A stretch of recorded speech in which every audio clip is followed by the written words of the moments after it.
Hey guys, welcome back to my channel Madhu creatives and cooking. ಇವತ್ತಿನ ಈ ವಿಡಿಯೋದಲ್ಲಿ ಮನೆಯಲ್ಲೇ ಸಿಗೋ ಸಿಂಪಲ್ ಇಂಗ್ರೀಡಿಯೆಂಟ್ಸ್ ಬಳಸಿ ಹೇಗೆ ರಾಗಿ ಲಡ್ಡು ಮಾಡೋದು ಅಂತ ನೋಡೋಣ. ಒಂದು 10ರಿಂದ 15 ನಿಮಿಷದಲ್ಲೇ ಈ ಲಡ್ಡು ರೆಡಿ ಆಗುತ್ತೆ. ಮಕ್ಕಳಿಗೆ, ದೊಡ್ಡೋರಿಗೆ ಎಲ್ಲರೂ ಕೂಡ ತಿನ್ಬೋದು. ತುಂಬಾ ರುಚಿಯಾಗಿರುತ್ತೆ. ನಾನಿಲ್ಲಿ 1 ಕಪ್ ರಾಗಿ ಹಿಟ್ಟು, ಒಂದು ಅರ್ಧ ಬೆಲ್ಲದ ಹಚ್ಚನ್ನ ನೀಟಾಗಿ ತುರಿದು ಎತ್ತಿಟ್ಕೊಂಡಿದ್ದೀನಿ. ಒಂದು ಸ್ವಲ್ಪ ಕೊಬ್ಬರಿ, ಡ್ರೈ ಫ್ರೂಟ್ಸ್, ಸ್ವಲ್ಪ ಏಲಕ್ಕಿ ಪೌಡರ್, ಹಾಗೆ ಹಾಲು. ಮೊದಲಿಗೆ ಒಂದು ಪ್ಯಾನ್ನ ಬಿಸಿಗಿಟ್ಟು 1 ಟೇಬಲ್ ಸ್ಪೂನ್ ತುಪ್ಪ, 1 ಟೇಬಲ್ ಸ್ಪೂನ್ ಆಯಿಲ್ ಹಾಕ್ಕೊಂಡಿದ್ದೀನಿ. ಎಣ್ಣೆ ಮತ್ತು ತುಪ್ಪ ಸ್ವಲ್ಪ ಬಿಸಿ ಆದ ನಂತರ ಅದಕ್ಕೆ ರಾಗಿ ಹಿಟ್ಟನ್ನ ಹಾಕ್ಕೊಂಡು ನೀಟಾಗಿ ಹುರ್ಕೋಬೇಕು. ಫ್ಲೇಮ್ನ ಲೋ ಅಲ್ಲಿ ಇಟ್ಕೊಂಡು ಒಂದು 5ರಿಂದ 10 ನಿಮಿಷ ಕೈ ಬಿಡದ ಹಾಗೆ ರಾಗಿ ಹಿಟ್ಟನ್ನ ನೀಟಾಗಿ ಹುರ್ಕೊಳ್ಬೇಕು.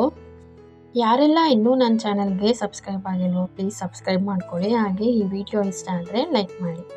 ರಾಗಿ ಹಿಟ್ಟನ್ನು ಹುರ್ಕೊಳ್ಳೋವಾಗ ಮಧ್ಯ ಬೇಕಿದ್ದರೂ 1 to 2 ಟೇಬಲ್ ಸ್ಪೂನ್ ಆಯಿಲ್ನ ಆ್ಯಡ್ ಮಾಡಿಕೊಂಡು ಹುರ್ಕೋಬೋದು. ಈ ರೀತಿ ರಾಗಿ ಹಿಟ್ಟನ್ನು ಹುರ್ಕೊಳ್ಳೋದ್ರಿಂದ ಅದರಲ್ಲಿರೋ ಹಸಿ ಸ್ಮೆಲ್ಲೆಲ್ಲ ಹೋಗುತ್ತೆ.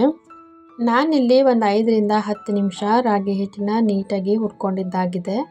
ಇವಾಗ ಇದಕ್ಕೆ ನಾವು ತುರಿದಿಟ್ಕೊಂಡಿದ್ದ ಬೆಲ್ಲನ ಹಾಕ್ಕೊಳ್ಳೋಣ. ನೀವು ಎಷ್ಟು ನೀಟಾಗಿ ಬೆಲ್ಲವನ್ನು ಸಣ್ಣದಾಗಿ ತುರಿದಿಟ್ಕೊಂಡಿರ್ತೀರ ಅಷ್ಟೇ ಬೇಗ ಅದು ಮೆಲ್ಟ್ ಆಗುತ್ತೆ. ನಿಮಗೆ ಸ್ವೀಟ್ನೆಸ್ ಎಷ್ಟು ಬೇಕೋ ಅದನ್ನು ನೋಡಿಕೊಂಡು ಬೆಲ್ಲನ ಹೆಚ್ಚು ಕಮ್ಮಿ ಹಾಕೋಬೋದು. ನೆಕ್ಸ್ಟ್ ಇದಕ್ಕೆ ನಾನು ಒಂದು ಚಿಕ್ಕ ಕಪ್ ಆಗುವಷ್ಟು ಹಾಲನ್ನ ಹಾಕ್ಕೊಂಡಿದ್ದೀನಿ. ಕನ್ಸಿಸ್ಟೆನ್ಸಿನ ನೋಡಿಕೊಂಡು ಹಾಲನ್ನ ಹಾಕ್ಕೊಳ್ಳಿ. ನಾನಿಲ್ಲಿ ಕಾಯಿಸಿರೋ ಹಾಲನ್ನ ಹಾಕ್ಕೊಂಡಿದ್ದೀನಿ. ಕಾಯಿಸಿರೋದು ಅಥವಾ ಹಸಿ ಹಾಲನ್ನು ಕೂಡ ಉಪಯೋಗಿಸ್ಕೋಬೋದು.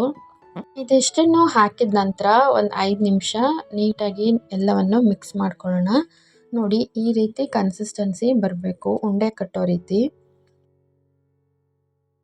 ಇದಕ್ಕೆ ನಾನಿವಾಗ ಕೊಬ್ಬರಿ ತುರಿನ ಆ್ಯಡ್ ಮಾಡ್ಕೊಳ್ತಾ ಇದ್ದೀನಿ. ಹಾಗೆ ಸ್ವಲ್ಪ ಏಲಕ್ಕಿ ಪೌಡರ್ನು ಕೂಡ ಹಾಕ್ಕೊಂಡಿದ್ದೀನಿ. ಮತ್ತು ಸಣ್ಣದಾಗಿ ಕಟ್ ಮಾಡ್ಕೊಂಡಿದ್ದ ಡ್ರೈ ಫ್ರೂಟ್ಸ್ನ ಕೂಡ ಹಾಕ್ಕೊಂಡು ಎಲ್ಲವನ್ನು ನೀಟಾಗಿ ಮಿಕ್ಸ್ ಮಾಡ್ಕೊಳ್ಳೋಣ. ಈ ರಾಗಿ ಲಡ್ಡುನ ನೀವು ಮಕ್ಕಳಿಗೆ ಸ್ನ್ಯಾಕ್ಸ್ ಹಾಕು ಕೊಡ್ಬೋದು. ಯಾಕಂದರೆ ನಾವಿಲ್ಲಿ ಯೂಸ್ ಮಾಡಿರೋ ಇಂಗ್ರೀಡಿಯೆಂಟ್ಸ್ ಎಲ್ಲ ದೇಹಕ್ಕೆ ತುಂಬಾ ಒಳ್ಳೆಯದು. 1 ಕಪ್ ರಾಗಿ ಹಿಟ್ಟಿಗೆ ನನಗೆ 8ರಿಂದ 10 ಲಡ್ಡು ಆಗಿತ್ತು. ನಿಮಗೆ ಎಷ್ಟು ಕ್ವಾಂಟಿಟಿಯಲ್ಲಿ ಬೇಕೋ ನೋಡಿಕೊಂಡು ಮಾಡ್ಕೊಳ್ಳಿ.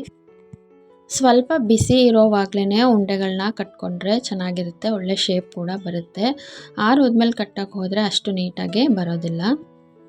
ನೋಡಿದ್ರಲ್ವಾ ಎಷ್ಟು ಈಸಿಯಾಗಿ ಕ್ವಿಕ್ ಆ್ಯಂಡ್ ಹೆಲ್ದಿ ಆಗಿರೋ ರಾಗಿ ಲಡ್ಡುನ ಮನೆಯಲ್ಲೇ ಹೇಗೆ ಮಾಡ್ಕೋಬೋದು ಅಂತ. ನಾನಿಲ್ಲಿ ಸ್ವಲ್ಪ ಕೊಬ್ಬರಿ ತುರಿನಲ್ಲಿ ಡಿಪ್ ಮಾಡಿ ಎತ್ತಿಟ್ಕೊಳ್ತಾ ಇದ್ದೀನಿ. ಮ್ಯಾಕ್ಸಿಮಮ್ ಅಂದರೂ 1 ವಾರದವರೆಗೂ ಒಂದು ಗ್ಲಾಸ್ ಜಾರ್ ಕಂಟೈನರ್ನಲ್ಲಿ ಸ್ಟೋರ್ ಮಾಡಿಟ್ಕೊಂಡ್ರೆ ಆರಾಮ್ಸೆ ಯೂಸ್ ಮಾಡ್ಕೋಬೋದು. ನೋಡೋದಕ್ಕಂತೂ ಇದು ರಾಗಿ ಲಡ್ಡು ಅಂತ ಅನಿಸೋದೇ ಇಲ್ಲ. ಟೇಸ್ಟ್ ವೈಸ್ ಕೂಡ ತುಂಬಾ ಚೆನ್ನಾಗಿರುತ್ತೆ. ಟ್ರೈ ಮಾಡಿ ನೋಡಿ. ಈ ವಿಡಿಯೋ ಇಷ್ಟ ಆದರೆ ಲೈಕ್ ಮಾಡಿ, ಹಾಗೆ ನಿಮ್ಮ ಫ್ರೆಂಡ್ಸ್ ಆ್ಯಂಡ್ ಫ್ಯಾಮಿಲಿಗೂ ಕೂಡ ಶೇರ್ ಮಾಡಿ. ನೆಕ್ಸ್ಟ್ ಯಾವ ಹೆಲ್ದಿ ರೆಸಿಪಿ ಬೇಕು ಅಂತ ಕೂಡ ನನಗೆ ಕಾಮೆಂಟ್ ಸೆಕ್ಷನ್ನಲ್ಲಿ ತಿಳಿಸ್ಬೋದು. Thanks for watching.